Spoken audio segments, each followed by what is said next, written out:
Well, we spent all night going from aid station to aid station. Yep, it's 5 a.m. We're bone tired still, barely keeping it together. Yeah. And I remember waking up to you murmuring something to yourself, and I'm like, "What now? What's going on?" And you were having an issue with your phone, right? Yeah, exactly. My phone hasn't caused me any real trouble, and all of a sudden, I mean, it was quite like all of a sudden. I noticed it was at 10%, and I'm like, oh, cool, let me just plug it in, charge this thing up. I try to plug it in, and it's not charging. Like, my phone refuses to take a charge. Oh, man. And you might think, like, who cares? It's a big deal. Like, blow it off. It's just your phone. Deal with it later. We're dealing with something more pressing. But the problem was, our phone is our lifeline. Yeah, that's how a potential dog finder or someone who has info is going to get a hold of us, Exactly. or mom is going to get a hold of us. Yeah, I've been giving out my phone number to all these people. If anybody finds her, like, this is the number you should call. And some people had Tanya's number too, but it just depended on who ran into what person. Yeah, and she was at home, so she'd have to relay that info to us anyways. Yeah, exactly. And then here's what was really cool though, Heaven, is that on a whim, Mom packed the one wireless charger that we own. Yep. Just on our way out, she was just like, I'll just throw this in my bag, like it's kind of a neat thing, and maybe we'll need it. Might need it. Yeah. What's that? The second whim that absolutely saved our hide. Yeah, exactly. Yeah, I think Heaven's keeping count. She was telling us about it on our drive home. So, we head back to the house so I can grab the charger. Yeah, and I remember we were talking how the most obvious attack ever, not even slick. Like, oh, this is totally another super on the nose. You know what I mean? Like, oh, let me just mess with your stuff all of a sudden. So it's just. So we go back to the house. I wake Tanya up and I said, "Hey, can I use your charger?" She was like, "Of course you can use it." So I grabbed the charger, and just then she was scrolling through her phone because now she's awake. Right. So Dave wakes me up. It's 5. I'm glad. I'm checking my lists. What's going on? What's new? Like, there was nothing new yesterday. What's happening? And I see, oh my goodness, a new person commented. They said, I think I saw your dog running across Holly Street, headed north. Yep, 136 in Holly. 136 in Holly by Horizon High School, headed north.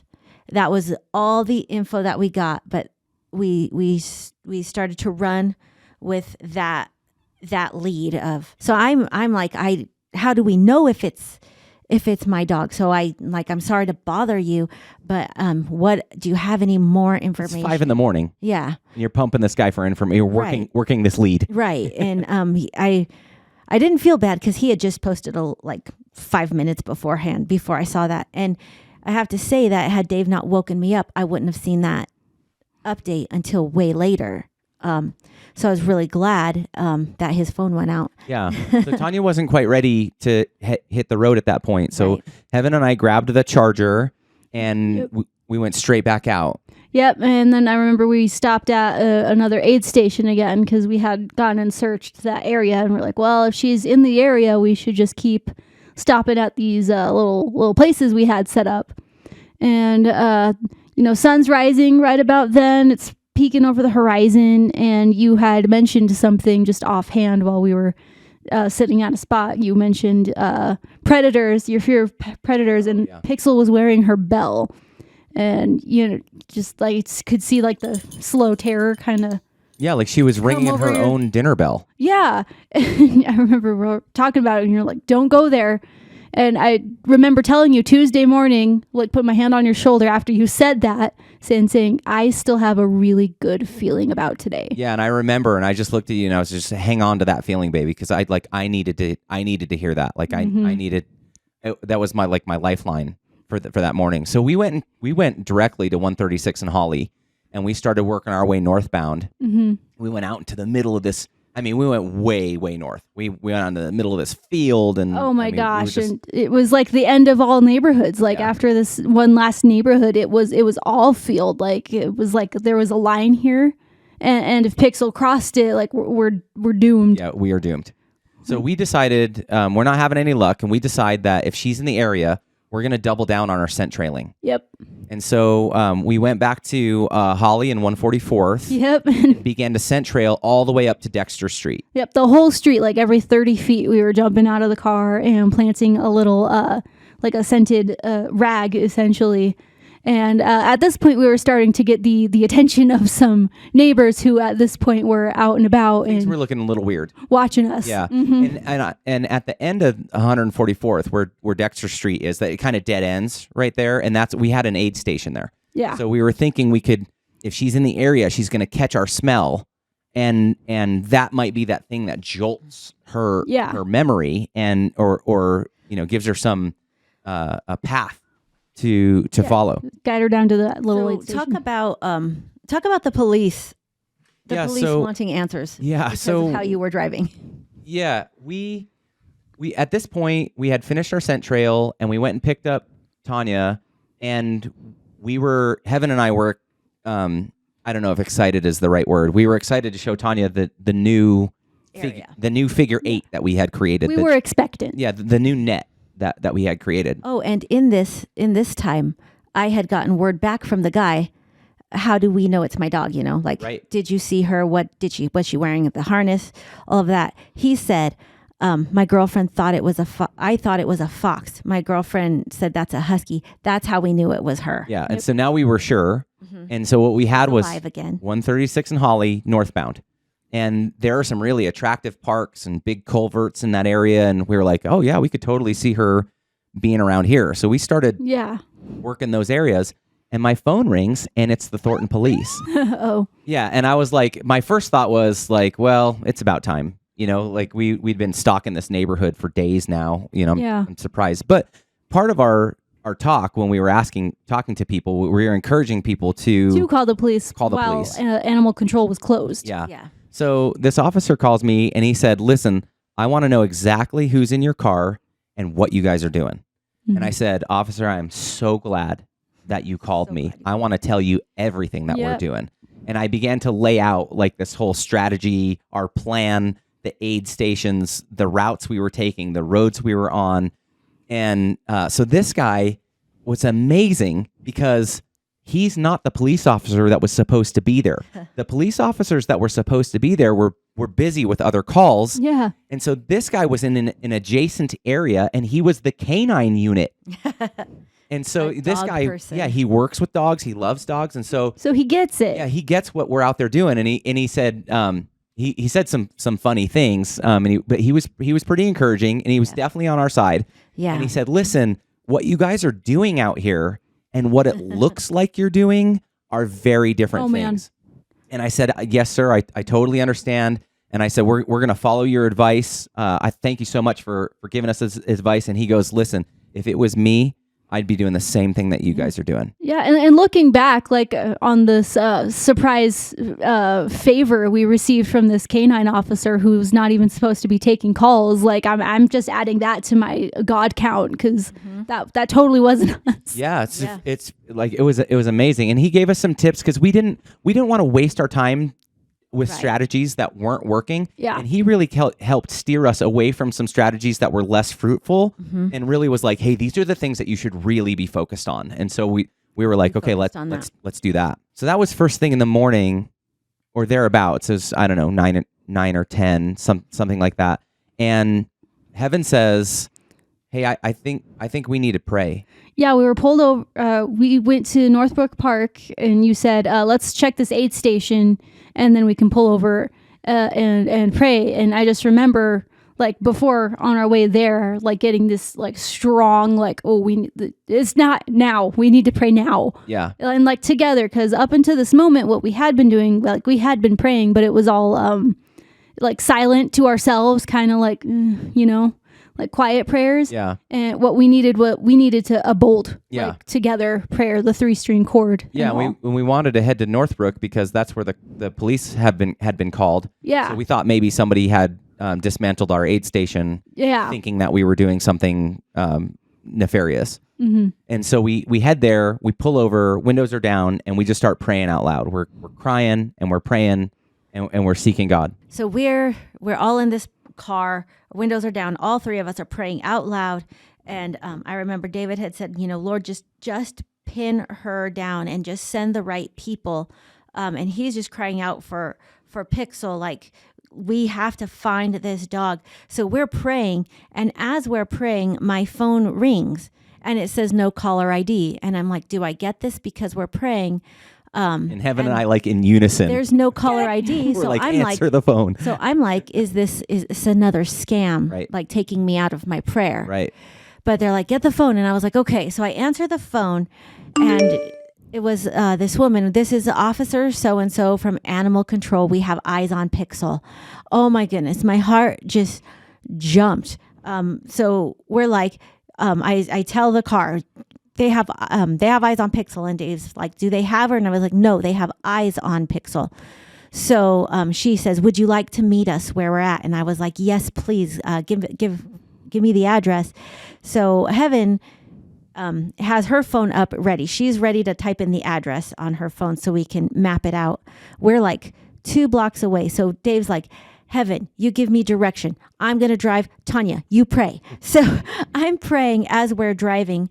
And I remember, because I know how skittish Pixel is and how agile she is. And I was like, Lord, distract her. Just keep her in one spot and give her something to distract her so that she'll stay where she's at, so that we'll get there in time. Yeah, she was actually in a neighborhood called Riverdale Park. Right. And Riverdale Park is not north of 136. It's south of 136. So I don't know if Pixel doubled back or if that guy said north and he meant south. I don't know. But so our search area had ended. She had already crossed the boundaries of our search area. So now we're south of 136 on Holly, and we turn east into this community called Riverdale Park. Right. And that's where we saw Animal Control.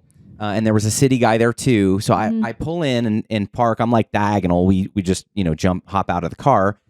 And he said, I think that's your dog near the fence. Now we can't see her at this point. Yeah, there's bushes everywhere and a big tree. And they have like a stick fence. It's a real nice kind of upscale like stick fence, but it's got like that wire that goes along the inside so that a homeowner could own a dog if they wanted to, but you can see right through it. Yeah. And so I take the outside of the fence, and then Tanya starts moving towards the inside of the fence, and none of us can really see her yet. Right.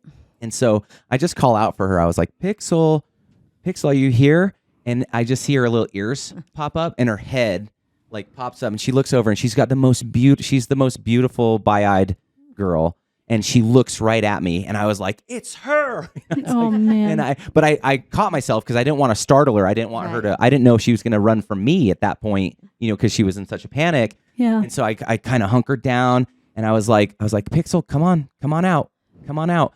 And she began to belly crawl. Like she wouldn't stand up, right? Like she just got her belly like the least amount that she could above the grass and just started, belly crawling like this toward my voice, which was toward Tanya. And then at what point did you see her? Well, when you said it's her, I sat we're in between the fence and the bush. I sat like in that area because I knew that would probably be most likely the direction she would come out. So I just sat down and put my hands out, like my palms up, and put them on the ground.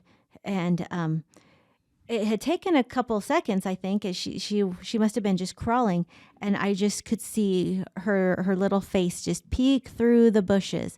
And she kept coming forward, and as soon as I saw her face, I was like, there she is. Like, that's right. That's her. And I try to keep my voice from screaming and being excited. And I was just like, come here, baby. Come on. And so she crawled. And as soon as she got like within my hands, I grabbed onto her harness that she was wearing. No, you eagle clawed. I clawed it. You eagle clawed her collar. I hooked it. But I let her crawl the rest of the way. And when she crawled in my lap, then I was like, okay, I held her. And when I held her, it was just the most, it was so sad and so precious at the same time that I could feel everything in her little body relax. And she just laid her head on my shoulder.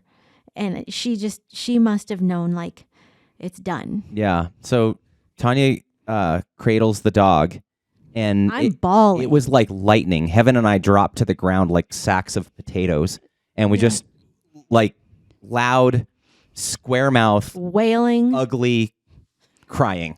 Yeah. Just sobbing. Not like the movies at all. No, we had just, I mean, this was the culmination. We had just the end of all this. This has been, it was done. yeah. And it just the wave of relief and the wave of joy.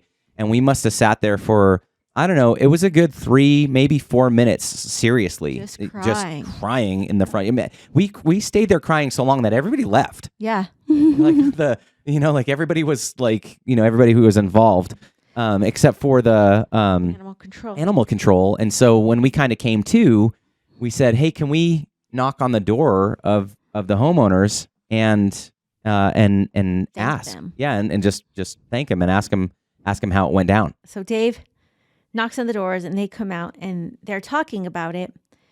And this homeowner, if the man and the woman, I guess what happened according to their side was the guy who was spraying for the weeds spotted her, and he knocked on their door and said, I know you guys have dogs, but I think this one's the missing dog.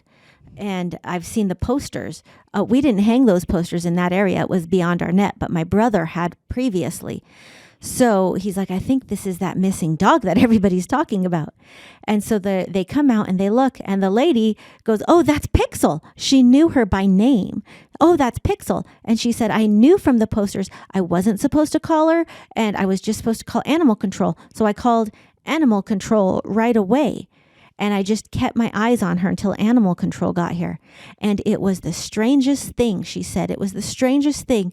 She just stopped right where she was. She just stopped and she just started chewing on a stick. Yeah. And it was like the time was exactly when we were at the other park. Like as we were praying in real time. That God would give us a citizen assist, that he would pin her down and put her in front of the right people, not somebody who's going to steal her, not somebody who's going to call for her. Right. Not. And then as we were driving, Tanya was praying that God would distract her. So and that's exactly what happened. And the lady said it. I was like, say that again. Remember? I said, say that again. What was it? And she goes, yeah, it was the strangest thing. She just walked into my yard and hunkered down and started chewing on some sticks.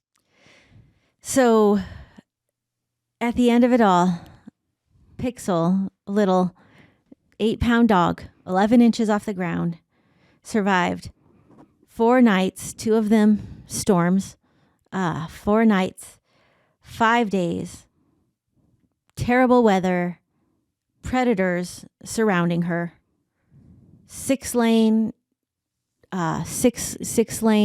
roads, cars, and people. And the animal control, everybody involved, everybody who was there, everybody who's heard the story, they all say the same one thing. That is a miracle. So originally I had 4, but after going over it again, I realized we have 5. So the first one being Mom's spontaneous phone at the Buell. Like we were like, you should bring that anyways, and ended up needing it.